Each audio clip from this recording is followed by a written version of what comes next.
Petroleum मसनूआत की कीमतों के हवाले से जिसमें कमी न करने का फैसला, कमी का आगाज बलूचिस्तान को पहुँचाया जाएगा। वफाकी काबीना का फैसला सामने आया। वज़ीर आज़म शहबाज शरीफ ने कहा इस बचत को बलूचिस्तान की आवाम की नज़र कर रहे हैं। उन्होंने मजीद कहा कि M6 और M9 मोटरवे वफाक खुद बनाएगा। खूनी सड़क को खुशहाली की सड़क में बदलना है। आज जो कीमतें कम हो रही हैं वो आवाम को मुंतकिल नहीं कर रहे। मंडियों में तेल की कीमतें फिर नीचे आई हैं।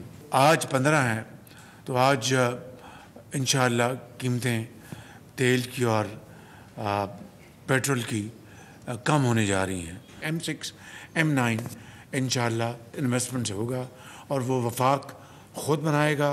अब आगे जो है सक्कर हैदराबाद कराची ये बनने वाला है। ये जो खूनी सड़क है इसको हमने बदलना है खुशहाली की सड़क में और खुशियों की सड़क में और तरक्की की सड़क में।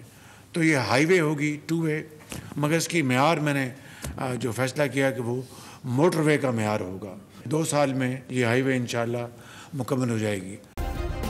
सब्सक्राइब करें और बेल दबाएं ताकि कोई खबर रह न जाए।